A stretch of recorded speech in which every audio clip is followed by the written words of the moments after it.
Si tu fais pas attention à ton sommeil, même avec le meilleur programme d'entraînement et la meilleure diète, tu risques de stagner. Aujourd'hui, je vais te proposer 3 habitudes qui vont te permettre d'améliorer ton sommeil pour relancer ta progression. Salut, ici Nico et bienvenue dans l'épisode 108 de Questions Muscu, la mini-série dans laquelle je réponds à vos questions sur la musculation tous les jours. Et aujourd'hui, je réponds à la question de savoir comment améliorer ton sommeil pour relancer ta progression. Parce que le sommeil, c'est vraiment un facteur clé pour réussir à progresser sur le long terme. Et quand j'ai commencé la musculation, quand j'ai commencé à avoir mes premiers résultats, c'est quelque chose dont j'avais pas du tout conscience. Et il y a eu des phases pendant lesquelles j'arrivais pas à progresser, même en ayant une bonne diète, même en faisant évoluer mon entraînement, tout simplement parce que je dormais pas correctement. Et il y a eu plusieurs phases comme ça où je me suis rendu compte, avec le recul, que si tout simplement j'avais stagné pendant plusieurs semaines, voire plusieurs mois, c'était parce que j'avais un sommeil qui n'était pas au point sur ces périodes-là. Donc avoir un bon sommeil, ça va être quelque chose d'essentiel. Et même en ayant une diète bien cadrée, même en ayant le bon entraînement, si tu fais pas attention à bien te reposer, à avoir cette bonne quantité de sommeil, tu risques de stagner. Et c'est quelque chose que j'observe même avec les personnes que je coach. Des personnes qui sont très rigoureuses sur leur nutrition, qui s'entraînent régulièrement, correctement, qui vont stagner tout simplement parce qu'elles ont des semaines où elles vont pas pouvoir dormir suffisamment. Donc gérer le sommeil, ça va être un investissement qui en vaut vraiment la peine. Et je vais te proposer 3 astuces concrètes pour essayer d'améliorer la qualité de ton sommeil et relancer ta progression.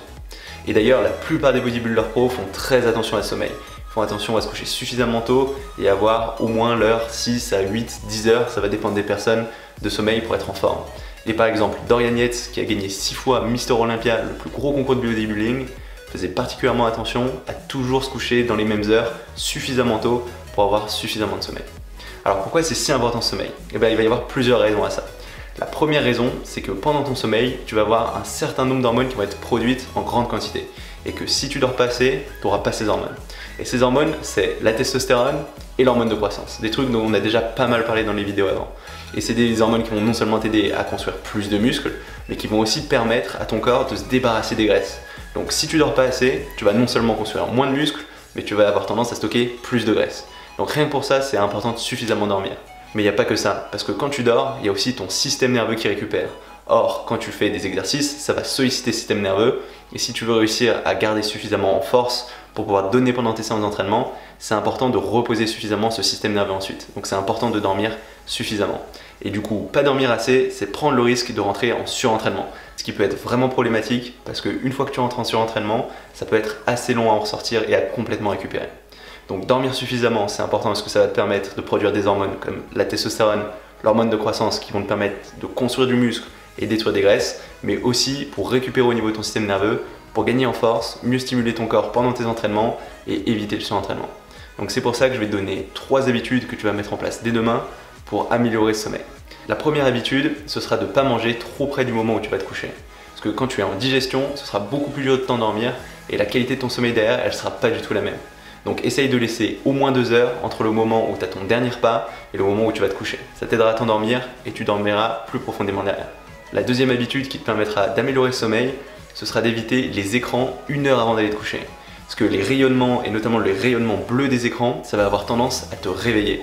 Donc regarder la télé, ton ordinateur ou ton smartphone juste avant de te coucher, ça peut être un vrai problème pour réussir à t'endormir après.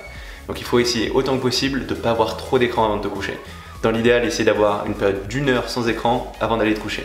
Mais si c'est vraiment trop dur pour toi, ce que tu peux aussi faire pour ton smartphone ou ta tablette, c'est télécharger une application qui va filtrer les rayonnements bleus, qui va du coup faire un écran un peu orange. Il y a des applications comme Twilight, sur Android je crois, qui marchent pas mal et que tu peux essayer pour essayer de réduire l'effet de ces écrans. Mais dans l'idéal, si tu arrives à éviter ces écrans, ça t'aidera largement à bien t'endormir. Et enfin, la troisième solution qui peut t'aider si tu as du mal à t'endormir, ça va être de mettre ton entraînement plutôt tôt le matin. Parce que quand tu vas avoir ton entraînement, tu vas avoir un pic de cortisol. Et ce cortisol, c'est l'hormone du stress, qui aura tendance à te tenir éveillé. Donc si tu fais ton entraînement trop près du moment où tu vas te coucher, ça peut vraiment te réveiller. Je pense que c'est quelque chose que tu as dû déjà expérimenter. C'est quand tu as une activité physique peu de temps avant d'aller te coucher, en général tu es trop excité, tu n'arrives pas à t'endormir. Et bah pour remédier à ça, tout simplement ce que tu peux faire, c'est déplacer ton entraînement plus tôt dans la journée. Si possible le matin par exemple, tôt en te levant. Et l'intérêt de faire ça, c'est que le fait d'avoir un pic de cortisol le matin, ça va largement diminuer la quantité de cortisol que tu auras en fin de journée et du coup ce sera plus facile pour toi de t'endormir. Donc le sommeil, c'est un facteur très important en musculation. Et si tu fais pas attention, tu prends vraiment le risque de stagner, même si tout le reste est bon autour. C'est pour ça que tous les bodybuilders pro vont faire très attention à avoir suffisamment de sommeil et du sommeil de qualité. parce que ça va te permettre non seulement de produire un maximum des hormones qu'on recherche en musculation, l'hormone de croissance et la testostérone, qui vont te permettre de construire du muscle et d'éliminer tes graisses, mais ça va aussi aider ton système nerveux de récupérer pour éviter le surentraînement et maintenir ton niveau de force. Et du coup, je t'ai donné 3 habitudes que tu peux mettre en place dès aujourd'hui pour améliorer la qualité de ton sommeil. À savoir, essayer de laisser au moins 2 heures entre ton dernier repas et le moment où tu vas te coucher. Essayer aussi d'éviter les écrans 1 heure avant d'aller te coucher, ou au moins télécharger une application qui va filtrer les rayonnements bleus pour pas que ça te réveille. Et finir en essayant d'avoir tes entraînements le plus tôt possible dans la journée. Éviter de t'entraîner trop tard dans la soirée, trop près du moment où tu vas t'entraîner. Et avec ces 3 habitudes, tu vas largement améliorer la qualité de ton sommeil, ce qui va t'aider à construire plus de muscles, récupérer plus, brûler plus de graisse, donc c'est tout bénéf. Et voilà, ça va être tout pour cette vidéo. Si jamais elle t'a plu, n'hésite pas à mettre un petit pouce bleu. Tu peux aussi t'inscrire à ma chaîne YouTube si tu ne l'as pas encore fait pour savoir quand je sortirai de nouvelles vidéos. J'en sors tous les jours. Et du coup, on se retrouve dès demain pour une nouvelle vidéo. Salut!